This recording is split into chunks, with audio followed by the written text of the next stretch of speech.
Hello, everybody, and welcome back to the Four Quarter Talk podcast with myself, Jack Brazil, and my co-host, as always, Josh Brazil. Okay, say what's up, Josh.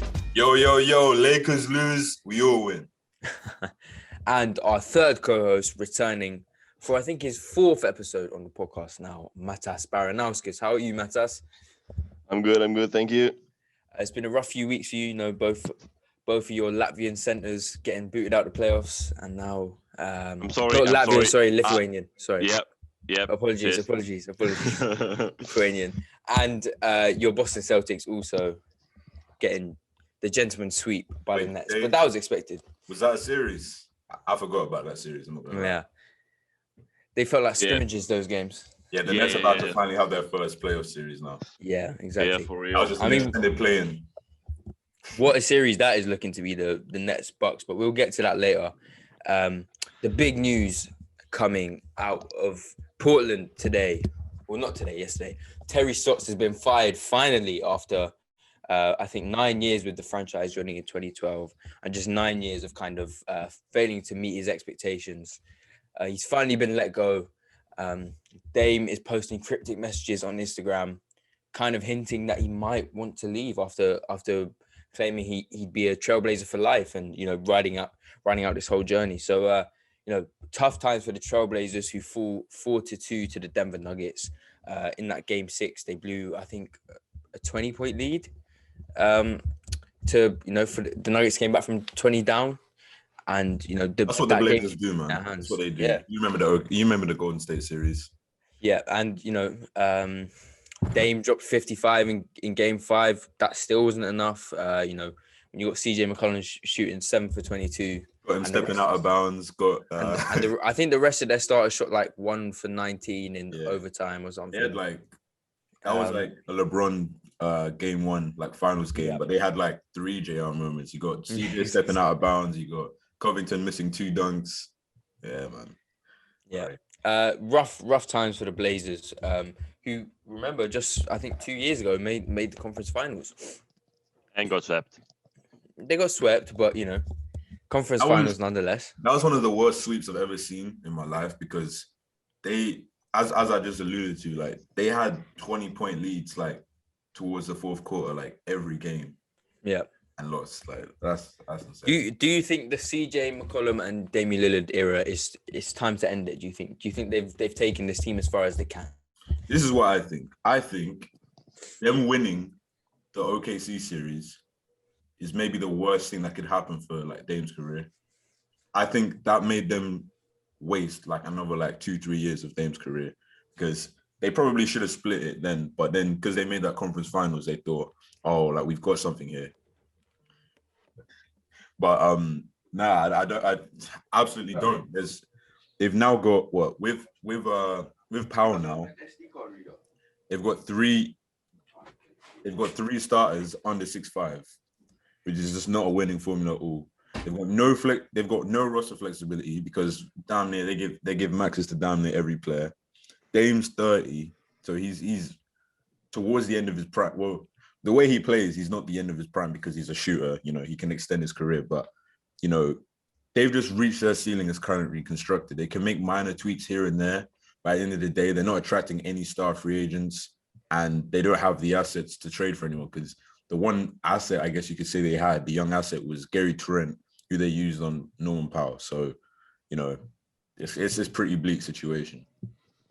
Yeah, I think with offensive backcourt, they probably need to fix their front court, because Yusuf Nurkic is not defensive, the big man, and they need, like, Portland is a bad defensive team, and they need someone to help that. So I would move probably Nurkic or someone like that, because they need like that defense on the rim at least, because their backcourt is very offensive, and like defensively the team is shambles. Nurkic, a fouling out machine in this series. Like what, four fouls in third quarter?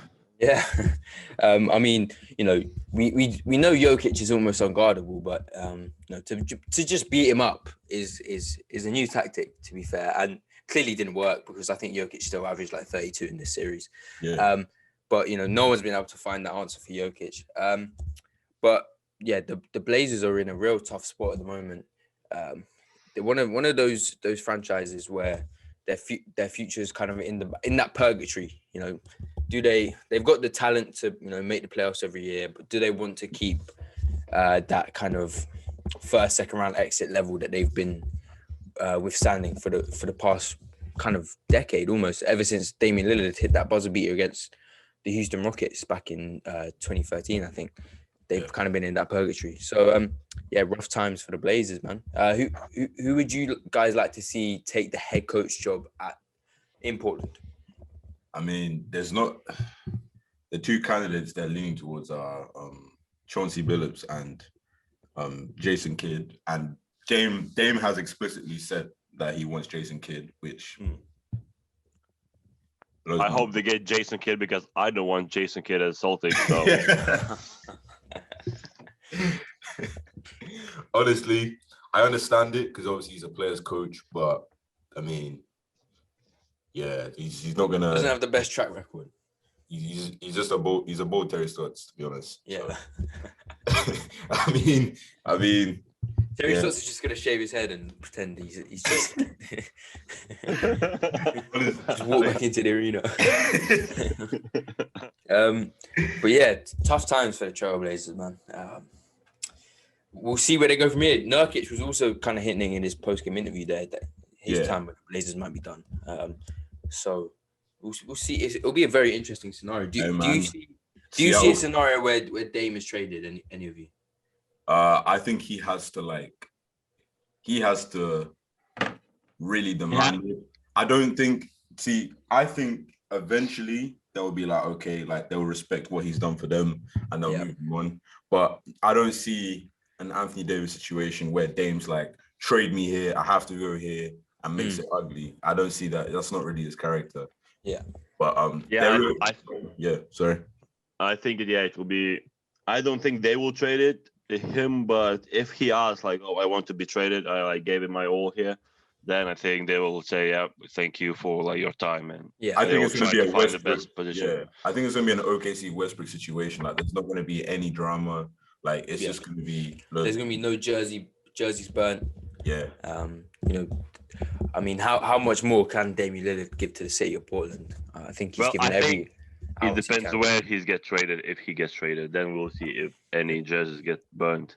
I think the back of his head. I think what's going to be going through the back of his mind is that 55-point game and CJ stepping out of bounds and those missed dunks and just like that's the type of thing that even if they advance in this series, it's always going to be in the back of your head. Like, for us to win, I have to do that, and then we still probably aren't enough just to get out of the first round. Was thinking about it. Even being us back there, we were the 6th seed, they were the 3rd seed. Obviously, we were evenly matched. But if he has to be spectacular, and you need CJ to play out of character, it gets to a point where you can't rely. Most contenders don't rely on their players playing out of their mind. Like they rely on them playing how they normally play. It's you got and even if they do advance in that series, they probably get beaten 5 by the Suns anyway. So yeah, it's a tough one. It's definitely a tough one. Is there any potential landing spots you can see for Damian Lillard? Should he request a trade? I'm seeing LA. That's pure delusion. Yeah, that's pure delusion. Like I saw Kendrick Perkins tweeted, "Oh, Lakers or the Celtics are your best." Yeah, you wanted to go to your boy or to your to your former team. Yeah, I don't know. Yeah, I will take him as Celtics, obviously. Would you? I mean, yeah. Top 3-point guard in the NBA. It's not bad, is it? I mean, yeah. Replacing Kemba. You can't have Kemba Walker in that spot, so you can't really be choosing who you get there. I'd say Bulls, but I mean, the only young players you got are Laurie and Kobe, and they're untouchable, really. They're future All-Stars. I mean, Laurie, I'm pretty sure Laurie is untouchable, seeing as we're not going to offer him, we're not going to match anything. Well, you can't move him. It's a pending transaction to the Shanghai Sharks. There's some legal implications going on there. They could offer him $10 a season, and I don't think we'll match it. So it looks like Laurie Markman's gone, but Kobe White, you know how I feel about Kobe White. We don't need to talk about that. yeah, so let's move on to our next topic. I'm sure we'll see a lot of more about that Dame situation over the off season. We've got to talk about the Bubble Boys, the two teams that contested the Disney AAU tournament finals. Jack is so gassed that the Lakers lost as well, so that we're not just ripping into Jimmy Butler. He's so gassed. Hey, Jimmy Butler had a bad series, but An all-time bad series, by the way. Pandemic, like at the height of Pfizer P, he's never had a series that bad. no, yeah, Jimmy Butler, I would admit he had a stinker, but He got outplayed by Brim Forbes. Yeah. the thing is, like, Giannis the had way more he came- rebounds than he had points. the way he came into the series, like they released Stupidly that locked picture. in. They released that picture of him like looking like the Terminator. You saying he's stupidly locked in. I was expecting him to run it back with that finals form, but yeah, it wasn't meant to be. It looks like I really don't even know what happened. Like, I can't put it down to any one thing. He just looked out of sorts, really. I mean, I guess the addition of Drew Holiday probably helped him. Probably helped to contribute to this poor series from it. I can't even call it poor. It's awful. But we will always have that 40-point triple double in the finals. No one could take that away. Disney AAU tournament. But let's talk. Wasn't it like it was running clock and everything? Like, we don't count that, man. Let's talk more recently about the Lakers. No. You think that's it? Yeah, that is it. What else you want to say? Now with the Heat, it's not just Jimmy Butler. Everyone played awful. Yeah. All the Bubble Boys getting some smoke. Yeah, right? Tyler Hero. Tyler, untouchable hero. The man who they could have had traded for James Harden. Or even Kyle Lowry like later on. Yeah. Well, that's now the Lakers and the Heat out of the playoffs, but two teams that could have traded for Kyle Lowry. So Philly's up next. Nah, they're not losing. Bam Adebayo had a rough series as well. I mean, the Heat just I don't know what happened there. I mean, we were saying just that we thought the Miami crowd would kind of spur them on, and we were saying that after that game one where it was actually close, but both those two stars played awfully, we have said, okay, that's definitely going to be the worst game from these two in the series, and it wasn't. it wasn't. They kind of continued in that vein. I was really expecting them to kind of just pick it up. Everyone has a bad game, but yeah, that's three out of the series. That's 3 out of the 4, conference finalists from last year out in the first round. Yeah, and Miami only team that got swept as well. Like, everyone thought they're gonna be swept. Yeah, that was Jimmy Butler swept. And I think a lot of people thought that it's gonna be that should be a good series. Like, we predicted 6 or 7. I think. Some people took Miami as well. Yeah. Yeah, well, we were saying like if Miami won that first game, which they were close to, would have been like too much of a mental edge for the Bucks to get over, but they proved us all wrong. I mean, you can't really put this down to the Bucks being good because the Heat was so bad. No, but at the same time, they had to get the job done. It was I wouldn't even say that because Budenholzer finally adjusted. They put Giannis on Jimmy Butler, which is something people were crying for the whole time, and something I didn't see coming because obviously Giannis, the reason why he's Defensive Player of the Year, obviously he's a good on-ball defender, but he's a great off-ball defender. And I just thought position-wise, I don't know if that made sense, but hey, it made sense. And they actually flipped it on the Heat. They played the Heat. They played Jimmy Butler the way the Heat were playing Giannis last year. They were giving him that same treatment and saying, "Go ahead and run into the wall. You ain't got it like that." Yeah. Good. Sorry.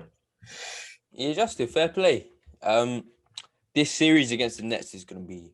It has potential to be an all-timer, I think. I think this is the real finals, man. Just like the Warriors Rockets was the real finals a few years back. I think this is the real finals. What, you don't rate the Sixers like that? Okay. It's not that I don't rate the Sixers. What is Embiid's health?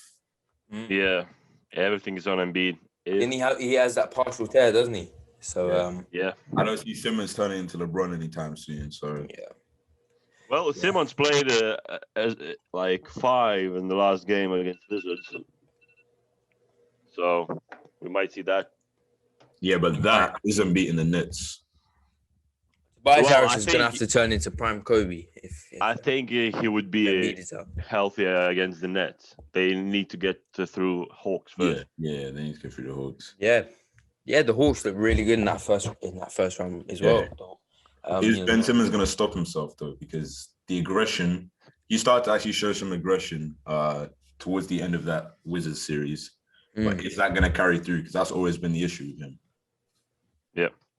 Yeah, well, he had that one game in the series where I think he scored over 20 points. He looked really aggressive, and people kind of wanted that to continue. But he kind of chooses when and when not to be aggressive. Yeah. I think that's the next step of Ben Simmons unlocking his next part of his potential is staying aggressive for most of the season.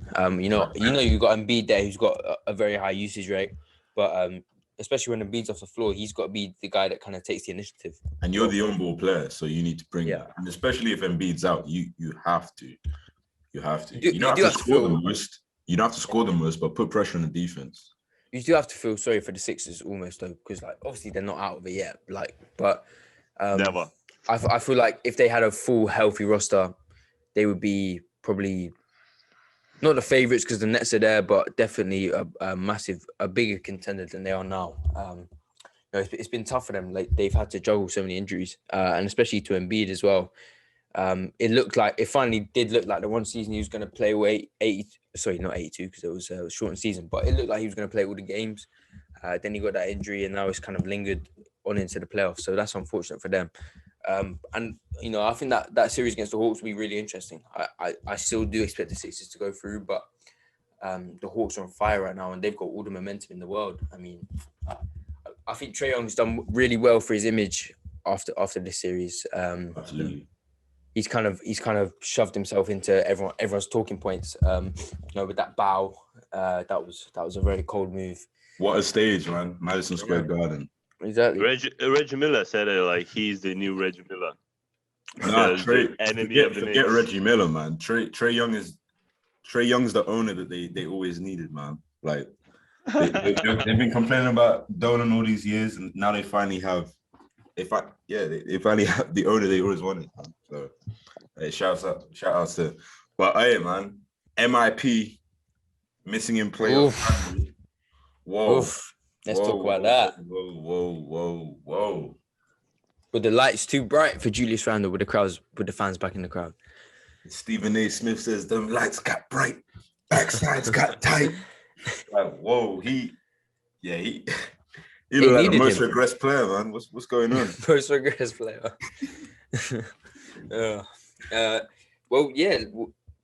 How is Julius Randle going to bounce back from this? Was this season a fluke? Who knows? Who knows? We'll see. Obviously not. He looks like he's gotten so much better, but I'm sure it was just he's never had that expectation on his shoulders before to lead such a big market in their first playoffs in forever, with fans back in the stadium. So I'm sure a large part of it was to do with that expectation of him. Yeah, it's a big kind of being their franchise player. It's a big factor because it just feels like overnight. Like it was regular season, no fans. Like okay, maybe like 20% capacity, and then like game one of the playoffs, like full crowd. Like it's rocking. Like yeah. And some players were thriving off that, but Julius Randle clearly wasn't. Yeah. And he just seemed he's kind of built of that mold of players that are kind of like easier to game plan for in the playoffs as well. Yeah.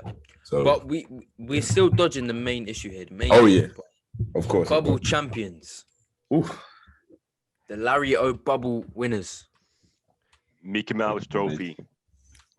The Los Angeles Lakers. By the way, you better put that Mickey Mouse Clubhouse theme song at the start. I don't want to hear our normal intro today. But yeah. Mickey Mouse Clubhouse. Where do we even start? LeBron James losing in the first round of the playoffs for the first time in his whole career.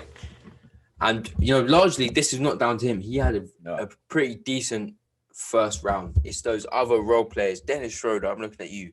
Kyle Kuzma, pack your bags. First flight to China, leaves in the morning. Oi. He turned down an $84 million contract looking for 100 mil. Yikes. He about to get 50. A cool 50. Even that, if He's he about- gets that. He's about to get a high-rise apartment in Beijing. This reminds me of Nolan's Noel, man. Like some of these agents, man. Like Nolan's Noel, he had I think the Mavs offered him like a 80 mil contract, and he turned it down. He was gonna be restricted. They offered him a contract extension. He turned it down to be a restricted free agent. No, unrestricted. And yeah, he's been getting 1 year minimum deals since. So I don't know. I'll never forgive NBA Instagram for that. I'm sure you've all seen it, that famous picture comparing Kyle Kuzma and Jason Tatum. No. Have you seen the one where he's like in the locker room with with Kobe and LeBron's jersey? Yeah. And now they put it like the Shanghai and like the other. Yeah. Kyle Kuzma. Nah, this was not good, man. Kuzma was just non-existent. Like he was not in the series. Schroeder, man. 0 for 9. I think I heard a stat. It was the worst shooting performance from a Laker in playoff history. And the Lakers have been in the playoffs a lot of times, and they've had some one of the oldest teams in history. Yeah, and they've had some awful players on those teams, and Dennis Schroeder holds that mantle. That is not a one. To be fair, in Game 6, he did come out with 20 to kind of make up for it, but he had 4 points at a half, and then he stepped out. Yeah. But 0 for 9, that's unacceptable. And then you had the AD injury worries. To Davis. Right. Had to pull out early of Game 6. It looked like he was rushed back for sure. Now, props to him for trying, because you ain't playing with a groin injury. It's not happening. Like, you got no mobility. I don't really like. It's really suspect in these playoff situations where you hear from these doctors. I always find it like incredibly sus every time I hear them say like the phrase your injury can't get any worse, because that's totally impossible. And I've seen a lot of players hear that, and what follows is not pretty. You hear KD hearing, it's a calf strain, it can't get worse, just go out and try. You hear Isaiah Thomas being told your hip can't get any worse, and now he's never been able to bounce back. These doctors have, they obviously have ulterior, like they have different interests. They're for the team before they're for the player. So that's why I understand when these players go out and get, second, third opinions. Like Kawhi was being vilified for 2 years for that. And he's put himself, Kawhi is still load managing at certain points because of stemming back to that quad. So, you have to take these injuries seriously. I call him Davis, it's a joke, but like, that was definitely a factor. And just the overall, 3 out of the 4 finalists, out in the first round. We do have to look back to that, all-time short off season and see how, because you've got those 4 teams. The Nuggets advanced, but they've lost Jamal Murray across the way. That is definitely a factor. That's definitely a factor. Yeah, Cancun is looking stacked this year, man. Hey man, we might get the Battle of LA live from Cancun. Yeah. I saw a comment. It was like, Battle of LA live from Cancun on Telemundo. Yep. Yeah. What do you think this loss? Do you think it impacts LeBron's legacy at all? No. I've seen a lot of people overreacting on Twitter to it. It's ridiculous, man. Yeah, it is ridiculous. I mean, when you look at all the circumstances surrounding this season, and the fact that he himself even played well, I mean, in the past, he could probably carry a team through the first round, but he was usually playing an 8 or 7 seed. This time he's playing the number 2 seed, the Phoenix Suns, who right now look like probably one of the favorites for the title. Shout out to LeBron for in his 18th year, age 36. Everyone expected him to have, that game 6 against the Celtics type game. In that year, everyone expected him to do a carry job like 2018. This late in his career, we're still talking about legacy games when 90% of players are retired about 4 years earlier.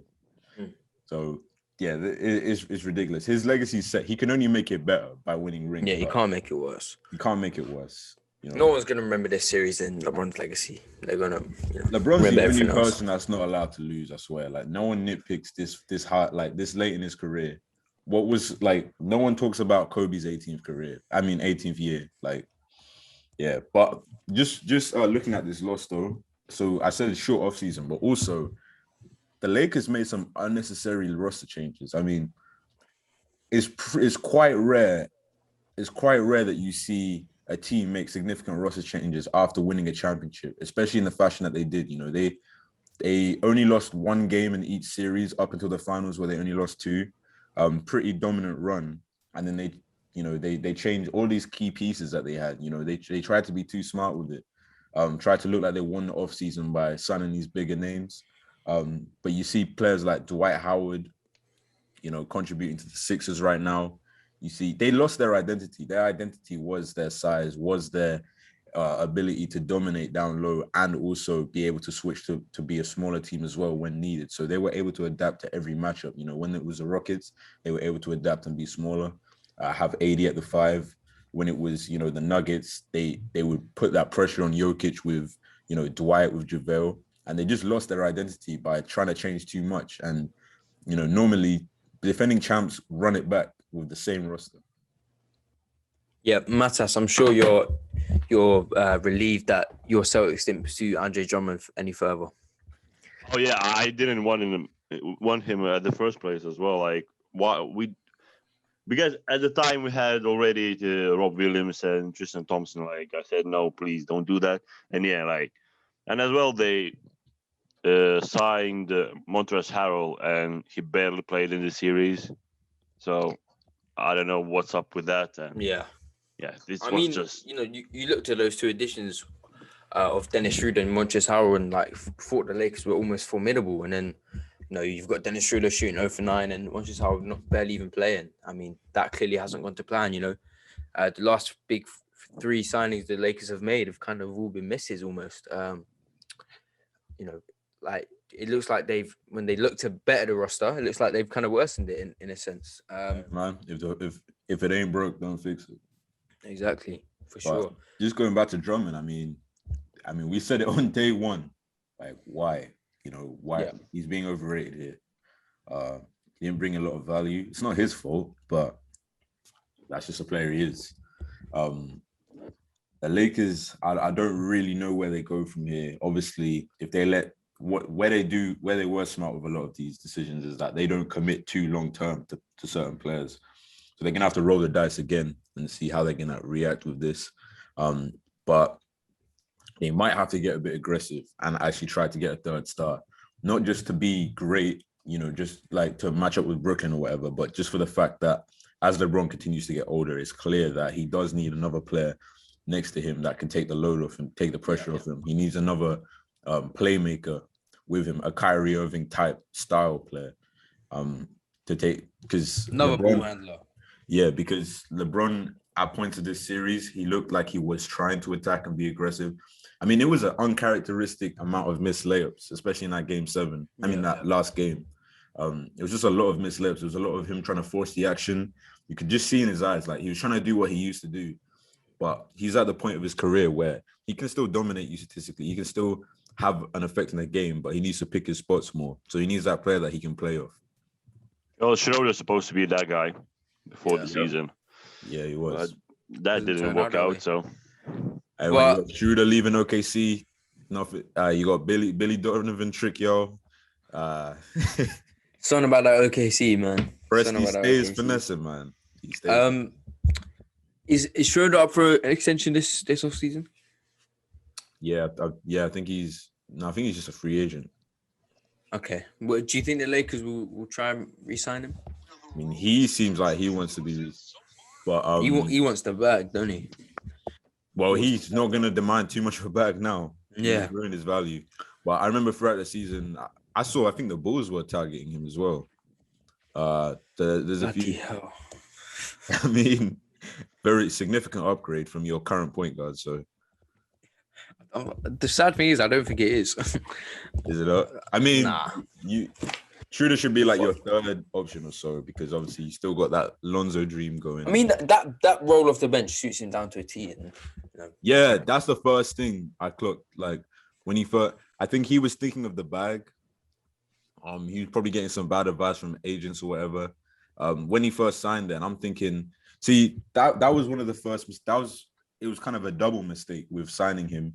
Is that firstly he wanted to start, and that took away from. Remember, LeBron was playing point guard last year, so that had a completely different style to that whole team, because putting LeBron at point guard meant that he was able to transition a bit more gracefully into that older role of just being a playmaker, just setting up, rather than being used as someone that has to like attack all the time. And now you put Schroeder there, you kind of make him redundant, or you make LeBron redundant. For sure, yeah. The Lakers, we spoke a lot about their chemistry issues. They were kind of, with their, their interchanging lineup all the time. That obviously didn't help them. Do you think another year under their belt playing together will help that? Do you think they'll be back stronger next year? Like if they run it back with the same guys? Well, they will be rested first of all. Yeah. So that's probably will be a key thing. So, but I don't know. Some of the guys they need to move on from. Yeah, I think when you got LeBron this late in his career, you never know. Like this is the first time where he's not looked superhuman. Obviously the injury has something to do with it, but you just can't roll that dice anymore. You have to be aggressive. I don't think you can afford to run it back. You have to keep making moves. And the Lakers know that, because obviously they change things after winning a championship, which is weird. But every year LeBron's been in a Laker has been, a different roster. The only constants have been, LeBron, Kyle Kuzma, Anthony Davis, and, Caruso. That's really it. Well, let's not just ignore the achievement that this is for the Suns. The Suns obviously defeating the Lakers in 6, the reigning champions, off of Devin Booker's 47 points in that game 6. Killer. And even LeBron had to go up after the game and show him some love. This Suns team, a lot of us expected would have probably favored the Lakers going into this series, and the Suns showed why they're the team that finished with the second best record in the NBA. There was this whole thing about, they don't have the playoff experience, but when you have someone like Chris Paul in your team, that's all the experience you need, and he allows his other guys to be great. Jay Crowder getting into LeBron's head was a highlight of the series for me. The little salsa dance when he knew it was all over. The Suns are just a team led by 2 superstars, and they just have a lot of really, really solid role players. They're a great team, and I see them going far in the Western Conference. Devin Booker has arrived. This is, we always knew how good a player he was, but I think this is his official coming out party. You're not really remembered until you do it in the playoffs, and he's just done it in the playoffs. He dropped 47 in Staples to close out the Lakers, and then said for Kobe. That's yeah. Oof, that's crazy. But, that would have been a bittersweet moment for Kobe. That for sure. Yeah, I was watching the game, and it was how timely it was. We'll talk about Luka. He's had some crazy performances, but some are as timely as you want them to be. But with Devin Booker, they came with an onslaught of just, they were completely blowing out the Lakers, and the Lakers started to make some runs. Every time the Lakers, it looked like the Lakers had, and the commentators were speaking to it as well, they had these like mini goals to try and break down the lead. Let's finish this quarter with the score within 10, within 20, whatever. And every time they got close, Devin Booker would just come with a 3 just at the right time to demoralize the Lakers. That was just a pure killer performance. And he said he's been working his whole life for it. There's no reason to freeze up now. So he's just a gamer. He's of that Kobe mode. You've got players like that in the league that are going to carry the league moving forward. Him, Jason Tatum, players like that they're just killers. For sure, yeah. They see blood and they go for it. Yeah, the Suns Nuggets matchup. I'm really looking forward Oh, to. shout out to Cameron Payne as well. Shout out to Cameron Payne. Oh my God! Shout Who out would to have? Cameron Payne. That is one of the craziest redemption stories I've ever seen. Because he looked like he was, he did not look like I mean, he was this at an time NBA last level year, at all. he wasn't on an NBA roster. He was playing overseas. So, Yeah. you know what? Like, I'm happy for him, man. And I remember I heard a quote. The Bulls executive when we drafted him, Yeah. when he came to us, said, after the second practice, they knew he wasn't at an NBA level. Oh, that's when I knew he was gonna be great. As soon as the Bulls, as soon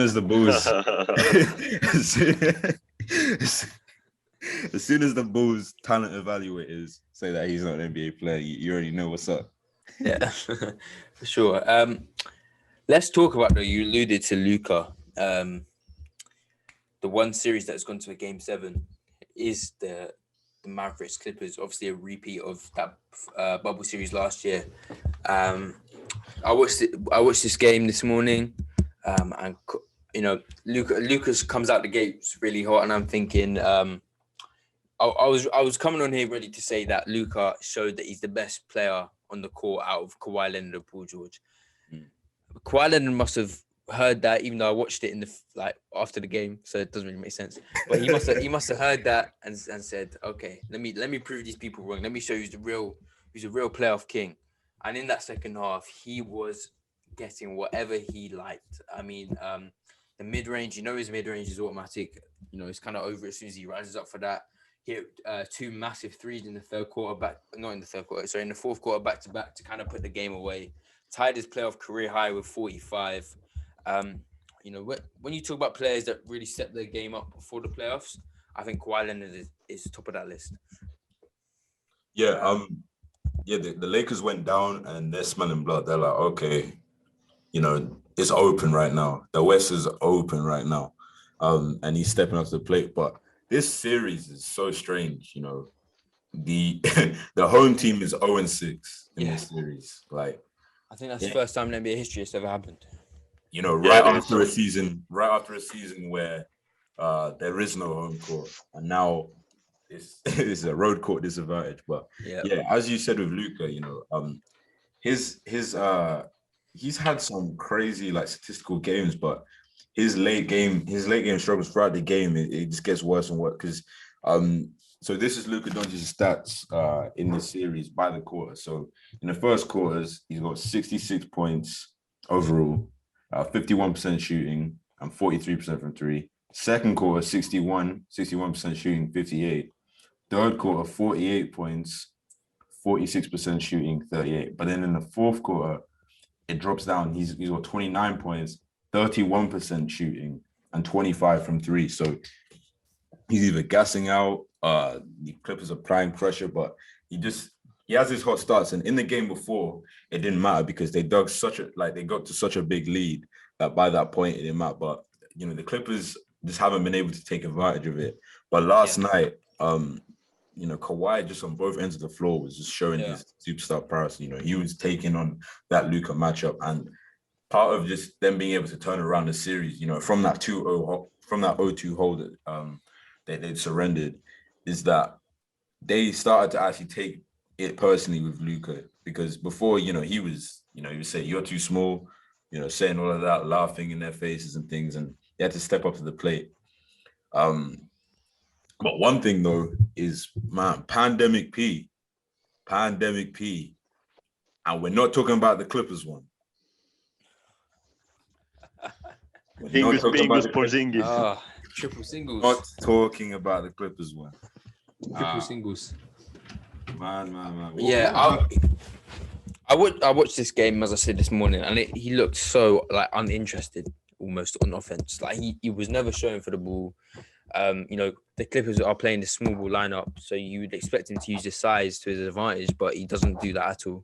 He kind of just sits on the perimeter and waits for the ball to be swung around to him. And I will say it was a good game on defense for Kristaps. He was playing good in the zone.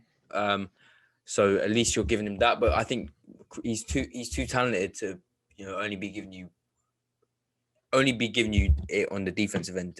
With his skill set, he should be dominating on offense as well. now Tim Hardaway Jr. has had a fantastic series. It looks like he was the main part of that package to bring Kristaps to Dallas. He was great again in this one, hitting some timely shots with his dad in the crowd as well. He's really stepped up as that second option for the Dallas Mavericks in this series, where Kristaps has been just I don't know what's up with him. Just looks he kind of almost scared to get involved. I know he's had those injury issues in the past, but you can't play like that, especially as someone with such a big expectation and a weight on their shoulders. Yeah, I will mention for Luka, you do have to remember, Josh, he is playing through an X-ray.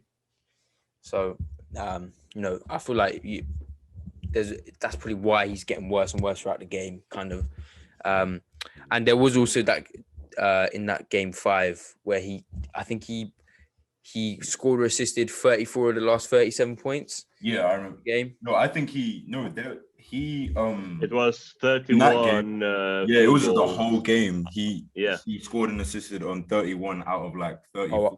37 total field goals, like every single field goal throughout the whole game. Yeah, that's crazy. Yeah, so this is a fascinating series to me. I think it's gonna come down to you're gonna get it from Luka, you're gonna get it from Kawhi. Who's gonna be that second star on each team that steps up? Last night it was Reggie Jackson for the Clippers, and it was Tim Hardaway Jr. for the Dallas Mavericks. And the Mavericks might almost be glad they lost this game, because they're going on the road now. So it looks like they've got the advantage. Because as Josh said, the home team is 0-6.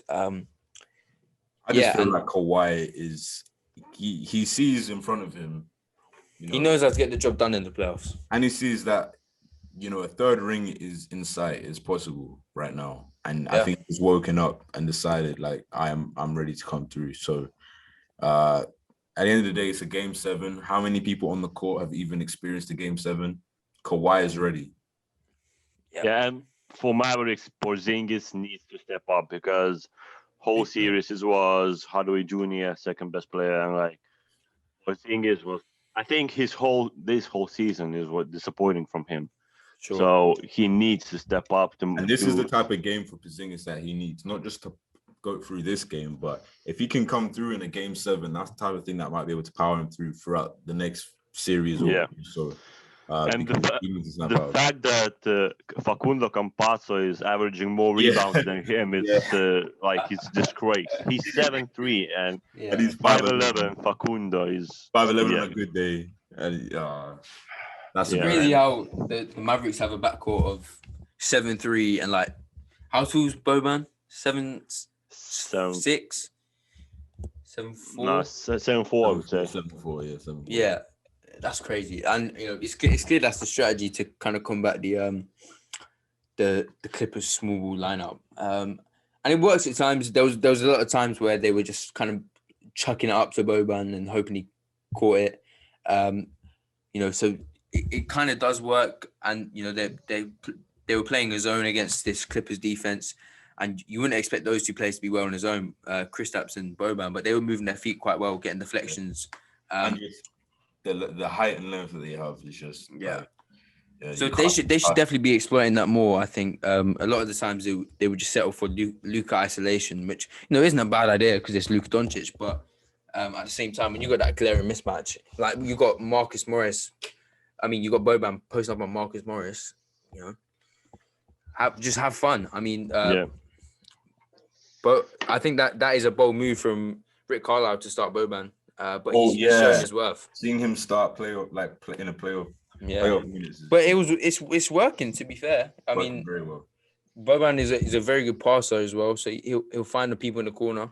I'm really intrigued to see where this series goes. I can't really call I it would right say now. that, like you said, Jack, only like last game Reggie Jackson was good. I think he's been like their third best player whole series. Oh no. I just mean he kind of like when Paul George was kind of off the boil a bit.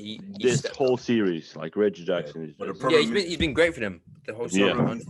Is that you need it to be Paul George, because if you tell the Mavs that Reggie Jackson's going to take more shots than Kawhi next game, they're going to be gassed. Like, Yeah. that happened. Yeah, Not that's a last problem. game, the Yeah, game agree. before. He's taking more shots than Kawhi and PG. That's not a recipe for success at all. Yeah. How does I'm not sure about this. How bad is Serge Ibaka's injury? Would he be back for the playoffs? Does anyone know?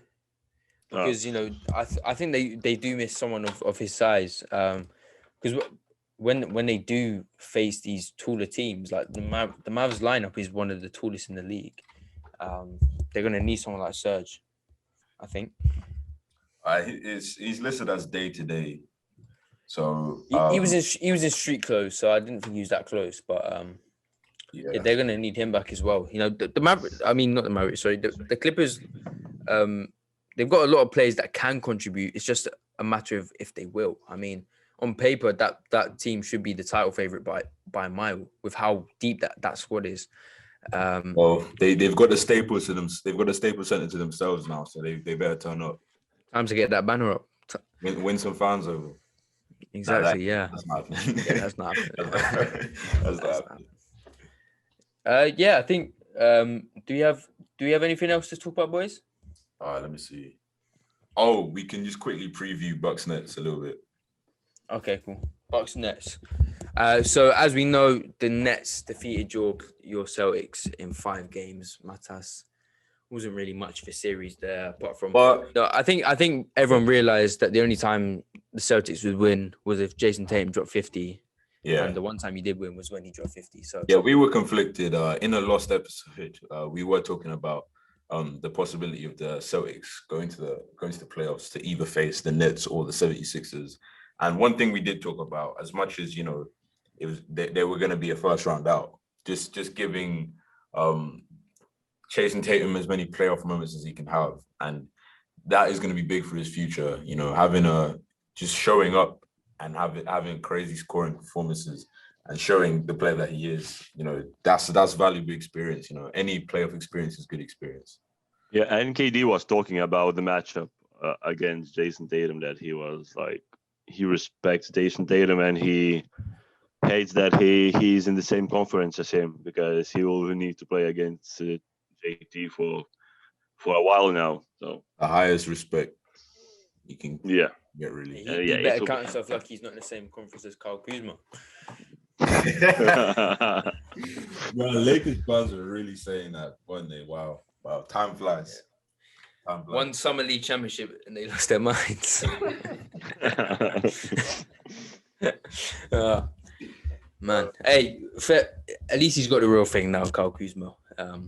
But yeah, the Bucks next series looks like it could be an all-timer. I mean, I feel like the Bucks on the defense thing match up quite well. Yeah, to the Nets. I'm loving the one-on-one matchups. Yeah, you got Drew Holiday. I don't know. I guess he'll take his pick, whether it's Kyrie or Harden. Yeah. Then you got obviously Giannis and KD matching up, which will, I think the Nets obviously have a lack of interior defense, which the Bucks should look to exploit. But then Giannis, I think Giannis is giving you around 40 against the Nets this season. Yeah, he's averaging like 39. Yeah, I expect that to continue. Yeah, well, maybe Steve Nash is looking at in Eric Spoelstra's playbook. They broke that down. Yeah, they broke that down. Yeah. I don't know about that one. Yeah, but what are some of the key things you're looking for in this series? Obviously, we spoke about the one-on-one matchups. But what is each team going to need to do to win this series? I think for Milwaukee, they need to hit threes. They've been hitting threes quite well, and they need to continue to do that. Because when Giannis is running towards the rim, there will be some free shooters, and they need to make those shots. So I think, apart from, like, of course, defense, their offense needs to match Nets, because that will be difficult. But they can do this, of course, with Giannis and Middleton. And Middleton probably needs to step up as well. He was great in the Miami series, but he probably needs to be even better in the next series. So Yeah. I would say that 3-pointers, 100%. Josh? They're gonna have to win their matchups. It's kind of it's more complicated than big three against big three, but they're gonna have to, on the defensive end, the Bucks are gonna have to take their matchup, because the Nets don't have consistent help around the big three. They have players, obviously, I guess Joe Harris would be the best example, but they kind of just have other players that step up randomly, Shamit, even Blake at times, but they're gonna have to try their best to neutralize that. They're the best equipped of anyone really, of any squad in the league to match up with them. They're not gonna stop them, but to match up with them. And then pace is gonna be a big thing in the series as well. Getting as many easy points for the Bucks, because in the half court offense, they don't have too much going for. You don't want Giannis to have to break down in the half court offense. Whereas, with the Nets, they've got the best isolation offense of all time. They've got three players that are some of the best of all time for isolation scoring. So they want to keep the pace up as well. I think Drew Holiday's going to come out this series, whether they win or lose. He's going to be a tired man, because he's obviously going to be tasked with guarding, I assume both of them at times with James Harden